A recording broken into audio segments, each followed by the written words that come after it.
அறிஞர் அண்ணா பற்றி சொல்லணும் அப்படின்னா, நீங்க இப்போ சொன்னீங்க இல்லையா, அந்த கருத்து மாதிரி இல்லை. எப்படி இருப்பாருன்னா, ஒரு அழுக்கு வேஷ்டி ஷர்ட் மாதிரி இருக்கும், ஒரு சின்ன ஒரு துண்டு போட்டிருப்பாரு, புடைசூழ எப்படி கட்சி தொண்டர்கள் இருக்க மாட்டாங்க. ஆனால் அவர்கிட்ட இருந்த ஹைலைட் எல்லாம் என்ன அப்படின்னு பார்த்தோம்னா, தெளிவான ஆங்கில உச்சரிப்பு இருக்கும் அவருக்கு, அழகான தமிழ் பேசுவார், அடுக்கு மொழியெல்லாம் பேசுவாங்க இல்லையா, அந்த மாதிரி பேச்சு திறமை உள்ள ஒரு மனிதர் தான் அறிஞர் அண்ணா. இவரோட சிறுகதை தான் நமக்குரிய பாடப்பகுதியில் இருக்கு. கடவுளுக்கு கவலை, கடவுளின் கவலை தான் நமக்குரிய பாடப்பகுதி. கடவுள் என்னதான் பெருசா கவலைப்படுவார் மனிதர்களை குறித்து அப்படின்றத வந்து நகைச்சுவையா அழகா எழுதியிருந்தார்.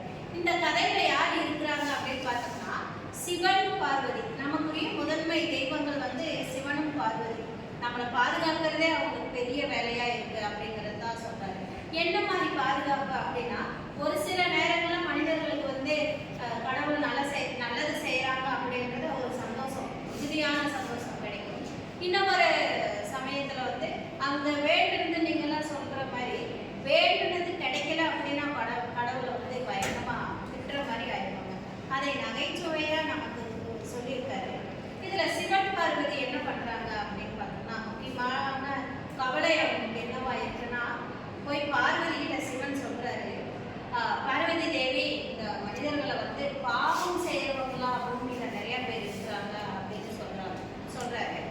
பார்வதி என்ன சொல்றாங்க, பாவம் செய்யறவங்க அப்படின்னு சொல்றவங்க நம்மளை வந்து கடவுளா நம்மளை ஏத்துக்கிட்டு சாமி கும்பிடுறவங்களை தவிர்த்து நாத்திகம் பேசுவாங்க இல்லையா, இவன் சொன்ன மாதிரி நாத்திகம் பேசுவாங்களே, கடவுளே இல்லை அப்படின்னு சொல்றாங்க இல்லையா, அவங்க தானா அப்படின்னு கேட்குறாங்க. சிவன் சொல்றாரு, நான் அவங்க சொல்லவே இல்லை, அவங்க ரொம்ப நல்லவங்களா இருக்காங்க. எந்த மாதிரி நல்லவங்க அப்படிங்கிறத நான் சொல்றேன்.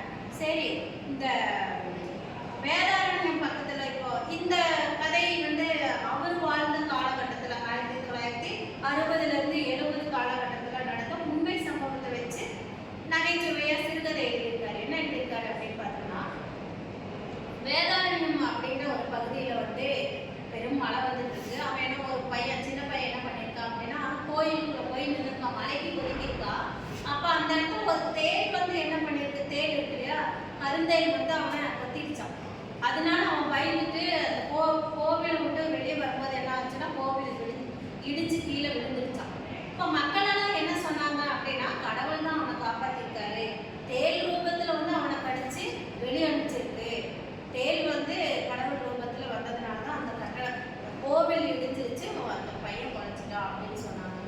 ஆமா, இதுல என்ன தப்பு இருக்கு அப்படின்னு பார்வதி தேவி சொல்றாங்க. அது எப்படி நீ சொல்ல முடியும், இன்னொரு ஊர்ல வந்து கும்பகோணம் பக்கத்துல இருக்கிற இடத்துல வந்து இந்த வாயு பகவானும் வர்ண பகவானும் ரொம்ப பிரச்சனை பண்ணிட்டு இருக்காங்க அப்படின்னு சொல்றாரு. யாரு இது வாயு வர்ணம் அப்படின்னு பார்த்தோம்னா, புயலும் பெருமழை. சரியா, இந்த புயலும் பெருமழையும் ரொம்ப பெருசா வந்ததுக்கு அப்புறம் கும்பகோணம் அப்படின்னாவே நிறைய கோவில்கள் உள்ள ஊர். கோவிலுக்கு பெயர் போனது எது அப்படின்னா கும்பகோணம். இந்த கும்பகோணத்துல என்ன ஆகுதுன்னா, பெருமழையும் புயலும் வந்ததுக்கு அப்புறம் ரொம்ப மழை தாங்கவே முடியாதனால மக்கள் எல்லாம் என்ன பண்ணியிருக்காங்கன்னா, ஒரு கோவிலுக்குள்ள போய் தஞ்சம் அடைஞ்சிருக்காங்க. அந்த கோவிலுக்குள்ள தஞ்சம் அடைஞ்சா ஒரு 100-200 பேர் பக்கமா. இது ஒரு உண்மை சம்பவம். அப்ப என்ன ஆச்சுன்னா, பெருமழை வந்து ரொம்ப கொட்டுறதுனால என்ன ஆயிடுச்சு அப்படின்னு பார்த்தோம்னா, அந்த கோவில் இடிஞ்சு விழுந்து அந்த அத்தனை பேருமே இறந்து போயிட்டாங்க. இப்ப சிவன் சொல்றாரு, பாத்தியா, இப்ப வந்து இந்த மக்கள் எல்லாம் மலைக்கு போய் ஒதுங்கி நின்னாங்க, கோவில் இடிஞ்சு விழுந்துருச்சு, எல்லாரும் செத்துட்டாங்க, இதுக்கும் நம்ம தான் காரணம் அப்படின்னு சொல்றாங்களே, இவங்களை நம்ம என்ன பண்றது அப்படின்னு கேட்கிறாரு.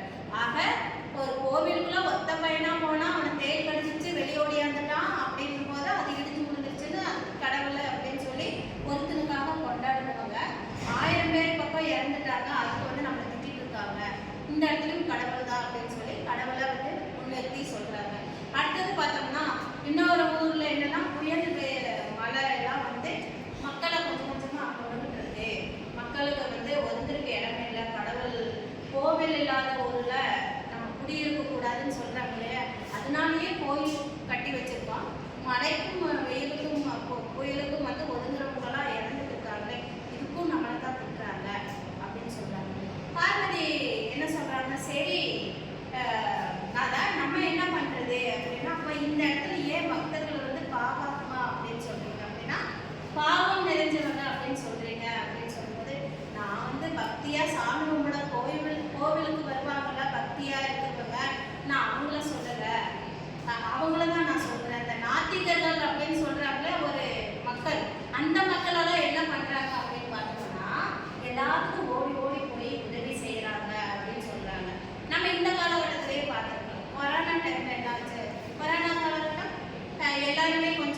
அப்ப கடவுளை